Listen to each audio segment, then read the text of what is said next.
नमस्कार। साप्ताहिक ज्ञान पत्रिका के इस अंक में आप सभी का स्वागत, अभिवादन।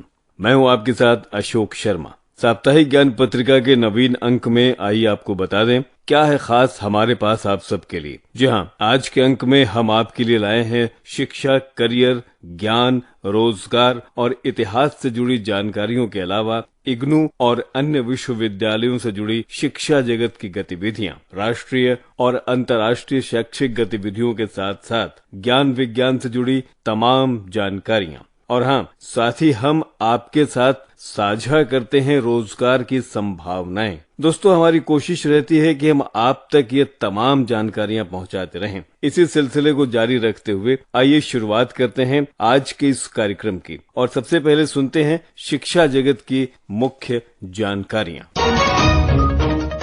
इग्नू में दाखिला प्रक्रिया 9 सितंबर तक।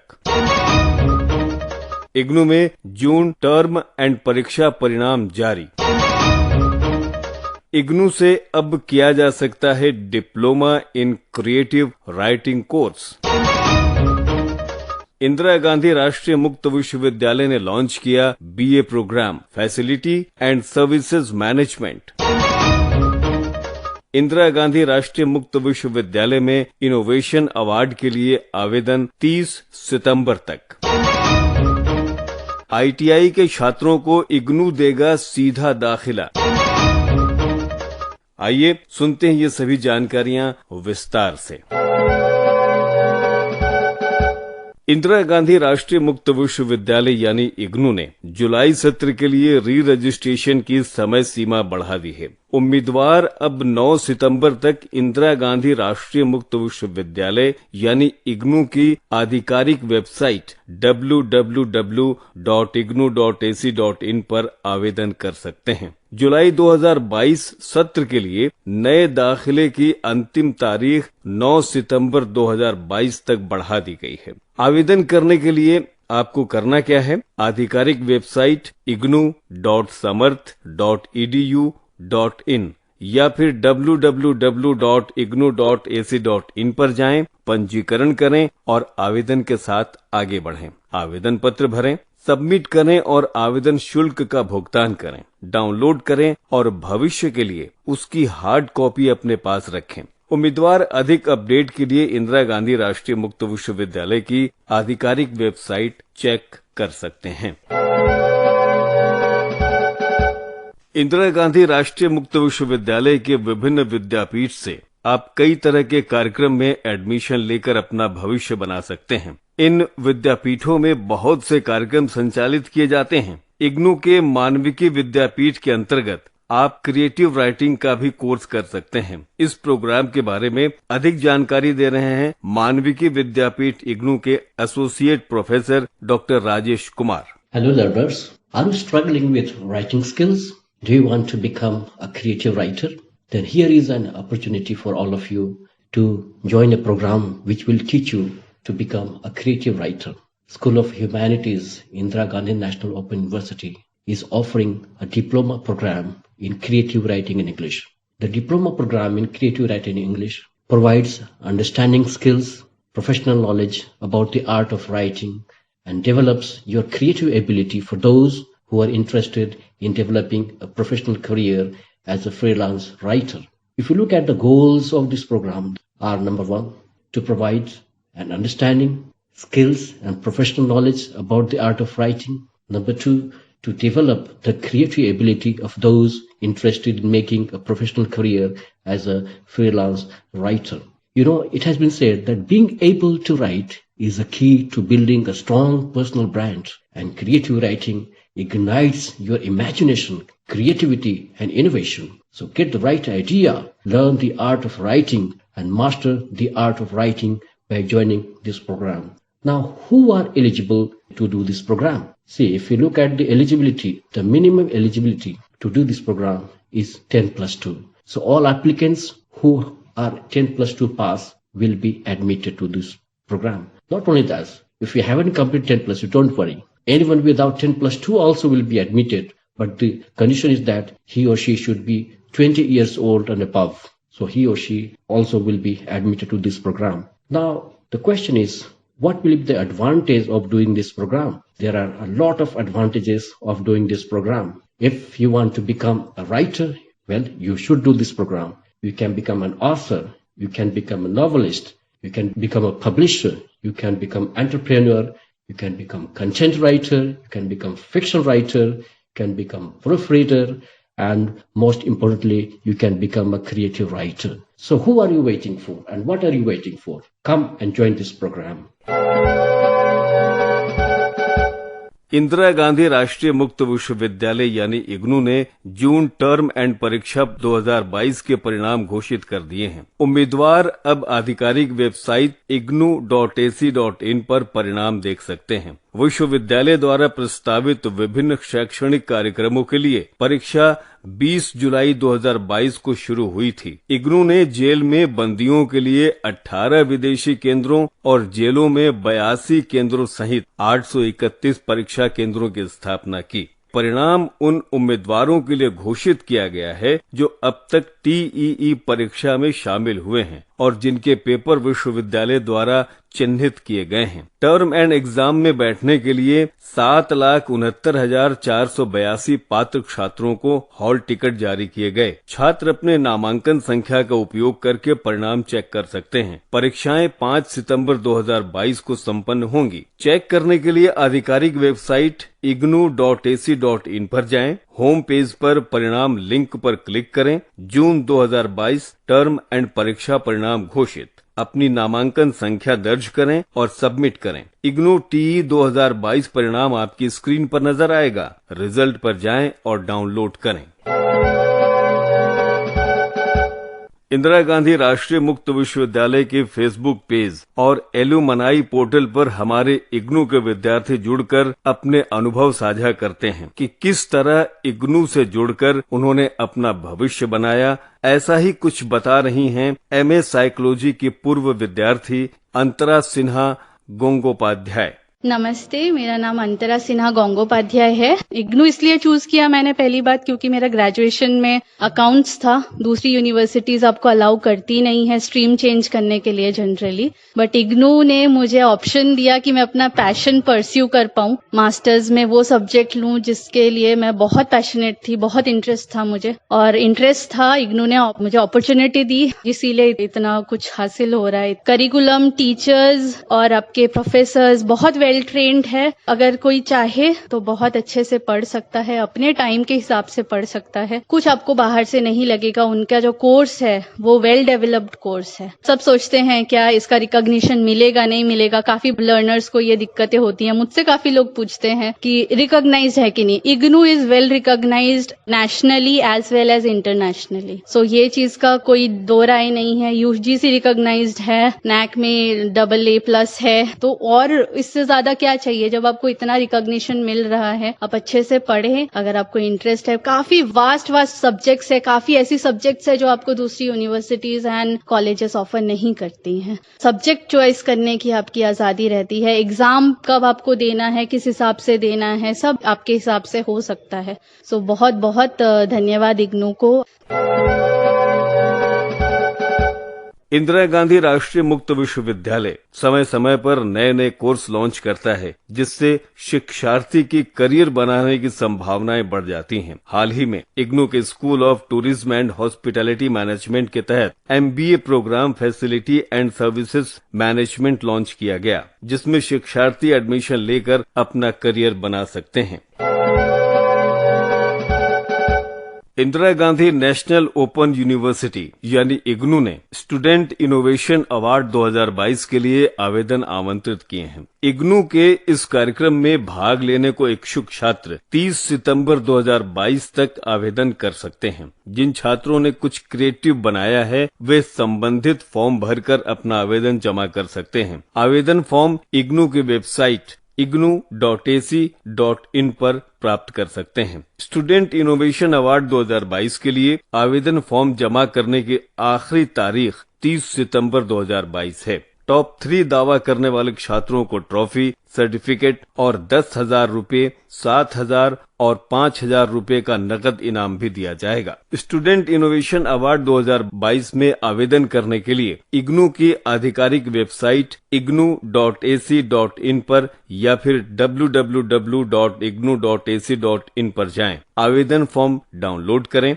आवेदन फॉर्म को भरने के बाद उसके साथ इनोवेशन से जुड़े दस्तावेज लगाकर छात्र ईमेल के जरिए आवेदन कर सकते हैं। ईमेल आईडी है ncide@ignu.ac.in। छात्र को अपने इनोवेटिव कार्य से जुड़े 5 से 10 मिनट की वीडियो क्लिप भी ईमेल पर भेजनी होगी। चयनित छात्रों को वर्चुअली अपने इनोवेशन का प्रेजेंटेशन देना होगा। उसमें ये भी बताना होगा कि ये कैसे विकसित किया और कैसे कार्य करता है। रिजल्ट की घोषणा के बाद विजेताओं को ईमेल और इग्नू की वेबसाइट दोनों के माध्यम से सूचित किया जाएगा। आईटीआई के छात्रों को इंदिरा गांधी राष्ट्रीय मुक्त विश्वविद्यालय यानी इग्नू बीए प्रथम वर्ष में सीधा दाखिला देगा। इसका आईटीआई के विद्यार्थियों को काफी फायदा मिलेगा। इसके लिए छात्र के पास आईटीआई का 2 वर्षीय डिप्लोमा होना जरूरी है, चाहे वो कोर्स SCVT से हो या NCVT से, तभी इग्नू बीए प्रथम वर्ष में सीधा दाखिला देगा। इसे लेकर इग्नू ने 26 अगस्त को सभी आईटीआई को पत्र भेजकर आदेश जारी कर दिए हैं। इग्नू में दाखिले के लिए साल में 2 बार आवेदन होता है, एक जून जुलाई और दूसरी बार दिसंबर से जनवरी। ध्यान रहे कि ड्राफ्ट्समैन, सिविल या ऐसे ही संबंधित कोर्स हों। बाकी जानकारी इग्नू की वेबसाइट पर उपलब्ध होगी। जल्द ही लॉन्च होगा यूजीसी का ई समाधान पोर्टल। इन शिकायतों को छात्र करा सकेंगे दर्ज, चाहे दाखिले की प्रक्रिया हो या फीस वापसी में आ रही मुश्किल या रैगिंग या कोई और समस्या। सभी से संबंधित शिकायतें दर्ज कराने के लिए स्टूडेंट्स को एक नया प्लेटफॉर्म मिलने जा रहा है। देश भर के केंद्रीय और राज्य विश्वविद्यालयों, उनसे संबद्ध विश्वविद्यालयों और अन्य सरकारी तथा निजी क्षेत्र के उच्च शिक्षा संस्थानों में दाखिला ले रहे या दाखिले के बाद किसी भी प्रकार की समस्या से जुड़े छात्र छात्राओं के लिए विश्वविद्यालय अनुदान आयोग यानी यूजीसी ई समाधान नाम से ऑनलाइन पोर्टल लॉन्च करने जा रहा है। इस पोर्टल के माध्यम से देश के करोड़ों विद्यार्थी अपनी शिकायतें सीधे शीर्ष विनियामक को बता सकेंगे और उनका समाधान पा सकेंगे। ऐसे समय में जबकि देश भर के केंद्रीय और अन्य विश्वविद्यालयों और उनके महाविद्यालयों में अंडर ग्रेजुएट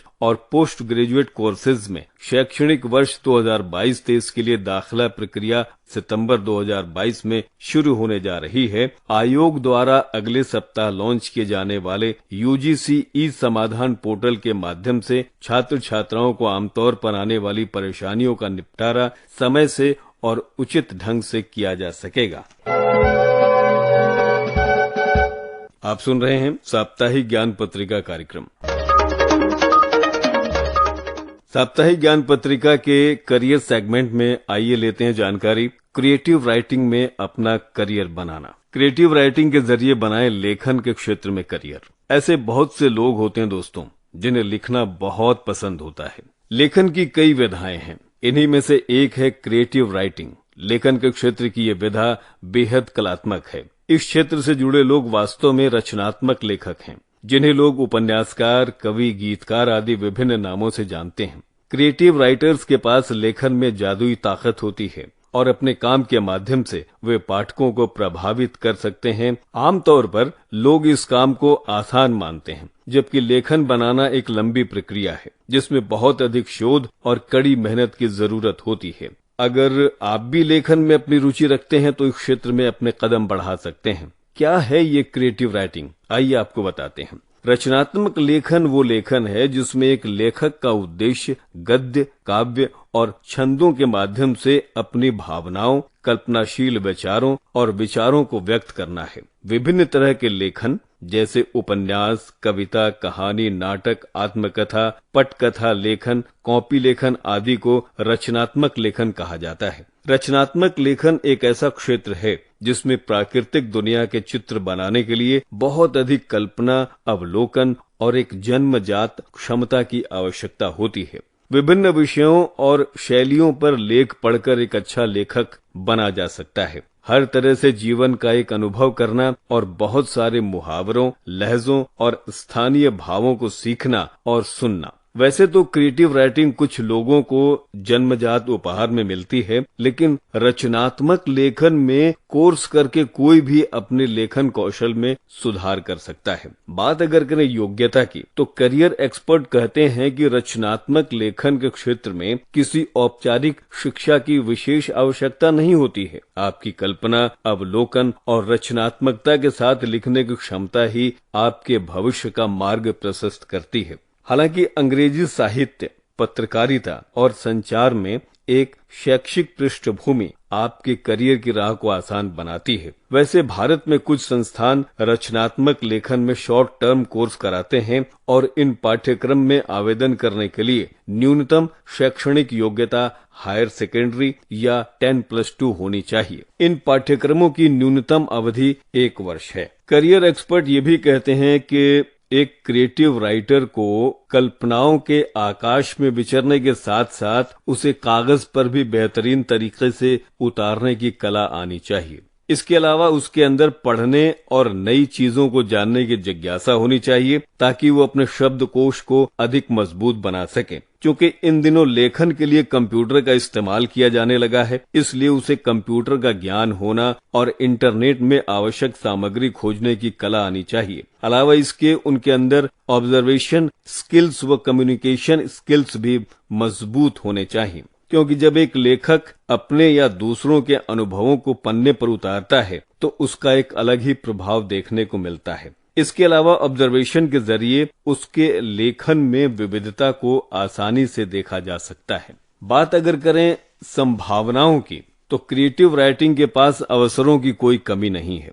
करियर एक्सपर्ट की माने तो आप अपनी रुचि के अनुसार उपन्यास से लेकर संस्मरण, कविता, गीत, साइंस फिक्शन, रोमांस, स्क्रिप्ट, नाटक, यात्रा वृत्तांत आदि लिख सकते हैं। अलावा इसके आप पत्र पत्रिकाओं और समाचार पत्रों आदि के लिए रिपोर्ट, साक्षात्कार, सुविधाएं, आलोचना और समीक्षाएं लिख सकते हैं। इसके अलावा रचनात्मक लेखक वेबसाइट के जरिए भी कंटेंट लिख सकते हैं या प्रिंट मीडिया के माध्यम से लेख बना सकते हैं। आप किसी एक संस्थान से जुड़कर काम कर सकते हैं या फिर अलग अलग संस्थानों के लिए फ्रीलांसिंग भी कर सकते हैं। आमदनी की बात करें तो इस क्षेत्र में आमदनी आपके अनुभव और कौशल पर निर्भर करती है। अनुभव बढ़ने के बाद आपका काम और आमदनी दोनों बढ़ती चली जाती है। इस कोर्स को करने के लिए प्रमुख संस्थान हैं Indira Gandhi national open university यानी इग्नू नई Delhi, doctor Baba Saheb Ambedkar open university Ahmedabad, national institute for media studies Ahmedabad और कर्नाटक स्टेट ओपन यूनिवर्सिटी। हमें उम्मीद है कि विद्यार्थी इस तरह के कोर्स करके अपना भविष्य संवार सकते हैं। आप इस समय सुन रहे हैं साप्ताहिक ज्ञान पत्रिका कार्यक्रम। आइए जानते हैं आपके लिए कहां कहां संभावनाओं के द्वार खुलने वाले हैं, यानी रोजगार की संभावनाएं क्या क्या हैं। आर्मी वेलफेयर एजुकेशन सोसाइटी के तहत पीजीटी, टीजीटी और पीआरटी टीचर्स के लिए आवेदन आमंत्रित किए गए हैं। आवेदन करने की अंतिम तारीख है 5 अक्टूबर 2022। अधिक जानकारी के लिए देखें यहाँ की वेबसाइट है www.awesindia.com। वेबसाइट एक बार फिर सुन लीजिए, www.awesindia.com। राजस्थान पब्लिक रिक्रूटमेंट के तहत असिस्टेंट इंजीनियर, रेवेन्यू ऑफिसर और एग्जीक्यूटिव ऑफिसर के पोस्ट के लिए आवेदन आमंत्रित हैं। अंतिम तारीख है 27 सितंबर 2022। अधिक जानकारी के लिए संस्थान की वेबसाइट देखी जा सकती है www.rajasthan.gov.in।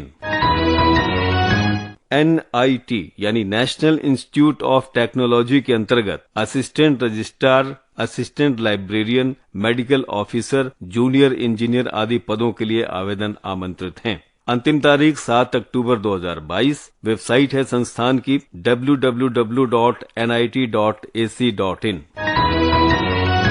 LIC यानी लाइफ इंश्योरेंस कॉर्पोरेशन के तहत पार्ट टाइम इंश्योरेंस एडवाइजर के लिए आवेदन आमंत्रित किए गए हैं। आवेदन करने की अंतिम तारीख है 7 सितंबर 2022। अधिक जानकारी के लिए LIC की वेबसाइट विजिट की जा सकती है। वेबसाइट है licindia.in। साउथ इंडियन बैंक में एग्जीक्यूटिव ऑफिसर के लिए आवेदन आमंत्रित किए गए हैं। आवेदन करने की अंतिम तारीख है 7 सितंबर 2022। अधिक जानकारी के लिए आप यहां की वेबसाइट विजिट कर लीजिए। वेबसाइट है www.southindiabank.com। अभी आप सुन रहे थे रोजगार संबंधी सूचनाएं। आप सुन रहे हैं साप्ताहिक ज्ञान पत्रिका। आइए अब जानते हैं बीता सप्ताह इतिहास में क्यों रहा खास। 28 अगस्त 1896 को प्रसिद्ध उर्दू शायर फिराक गोरखपुरी का जन्म हुआ। 29 अगस्त 1905 को हॉकी के दिग्गज खिलाड़ी मेजर ध्यानचंद का जन्म हुआ और इन्हें श्रद्धांजलि देने के लिए इस दिन को राष्ट्रीय खेल दिवस के रूप में मनाया जाता है। 30 अगस्त 1984 को अंतरिक्ष यान डिस्कवरी ने पहली उड़ान भरी। 31 अगस्त 1919 को प्रसिद्ध कवयित्री, उपन्यासकार और निबंधकार अमृता प्रीतम का जन्म हुआ और इसी दिन सन 1920 में अमेरिकी शहर डेट्रॉयट में रेडियो पर पहली बार समाचारों का प्रसारण हुआ। 1 सितंबर 1956 को भारतीय जीवन बीमा विभाग की स्थापना हुई। 2 सितंबर की बात करें तो 2 सितंबर 1969 को पैसे निकालने वाली मशीन ऑटोमेटिक टेलर मशीन यानी ATM की शुरुआत हुई। 3 सितंबर 1833 को पहला सफल समाचार पत्र न्यूयॉर्क सन बेंजामिन H. के द्वारा शुरू किया गया। श्रोता, साप्ताहिक ज्ञान पत्रिका कार्यक्रम सुन रहे हैं। साप्ताहिक ज्ञान पत्रिका के इस अंक में आइए लेते हैं एक जानकारी खेल दिवस पर। 29 अगस्त को प्रत्येक वर्ष राष्ट्रीय खेल दिवस या नेशनल स्पोर्ट्स डे के रूप में मनाया जाता है। इस दिन मेजर ध्यानचंद का जन्म हुआ था। मेजर ध्यानचंद पद्म भूषण विजेता हैं। उन्हें हॉकी का जादूगर भी कहा जाता है। मेजर ध्यानचंद हॉकी के प्रति इतने समर्पित थे कि उनके खेल काल में हॉकी अपने स्वर्णिम काल के नाम से जाना जाता था। राष्ट्रीय खेल दिवस का इतिहास 29 अगस्त 1905 से संबंध रखता है। इस दिन उत्तर प्रदेश के इलाहाबाद जिले का एक परिवार, जिसमें एक लड़के का जन्म हुआ जिसका नाम था ध्यानचंद, वो आगे चलकर खेल के इतिहास में सबसे महान हॉकी खिलाड़ी बना। इन्होंने 1928, 1932 और 1936 में हॉकी के क्षेत्र में 3 ओलंपिक स्वर्ण पदक अर्जित किए। ध्यानचंद की गेंद नियंत्रण की कला और उसमें महारत के लिए भी विजार्ड कहा जाता था। उन्होंने 1948 में अपना अंतिम अंतर्राष्ट्रीय मैच खेला।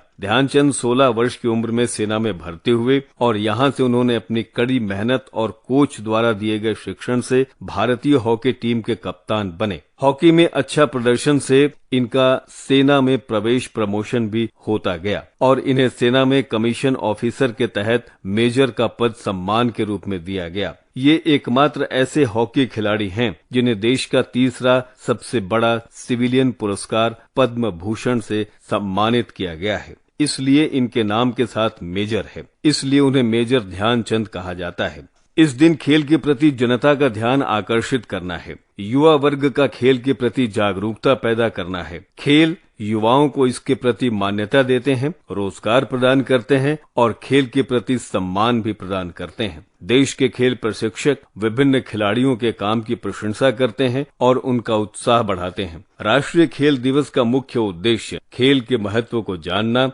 और उसके प्रति जागरूकता फैलाना है। मानव शरीर के अपने फायदे को समझने के लिए लोगों का ध्यान खेल के प्रति केंद्रित करना है। पूरा विश्व खेल दिवस मनाता है। सभी देश अपने इतिहास के अनुसार खेल दिवस मनाते हैं। माननीय राष्ट्रपति द्वारा खेल के राष्ट्रीय पुरस्कार प्रदान किए जाते हैं। इस दिन विशेष पुरस्कार वितरण समारोह का भी आयोजन किया जाता है। अर्जुन पुरस्कार, राजीव गांधी खेल रत्न और द्रोणाचार्य पुरस्कार जैसे प्रसिद्ध खेल संबंधी पुरस्कार भारत के माननीय राष्ट्रपति द्वारा प्रदान किए जाते हैं। वर्ष के दौरान सर्वोत्तम खेल के प्रति अपना प्रदर्शन करने वाले खिलाड़ियों को दिया जाता है। ध्यानचंद पुरस्कार भारत में खेल के प्रति आजीवन उपलब्धि का सर्वोच्च पुरस्कार होता है। ये पुरस्कार सालाना आधार पर खेल से संबंध रखने वाले खिलाड़ियों को दिया जाता है, जिन्होंने अपने प्रदर्शन के माध्यम से योगदान दिया है और खेल से सेवानिवृत्त होने के बाद भी खेल के उत्थान के लिए लगातार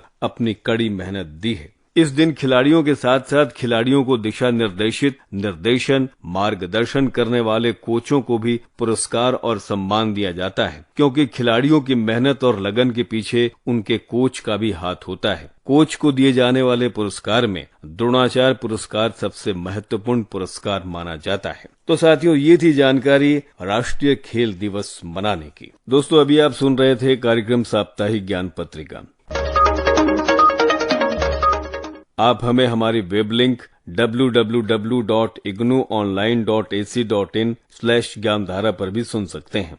आज के इस कार्यक्रम में तकनीकी सहयोग रहा पीपी शर्मा का, आलेख तरन्नुम जहां का, संपादन किया सदन लाल ने और कार्यक्रम के प्रस्तुतकर्ता थे गजेंद्र दिवाकर। अगली कड़ी में आपसे फिर होगी मुलाकात। तब तक के लिए आप अपना ख्याल रखिए और उनका भी ख्याल रखिए जो हमेशा रखते हैं आपका ख्याल। फिलहाल मैं आपका दोस्त अशोक शर्मा आपसे लेता हूं अनुमति। नमस्कार। ज्ञानवाणी का नव उपहार, पहुंची शिक्षा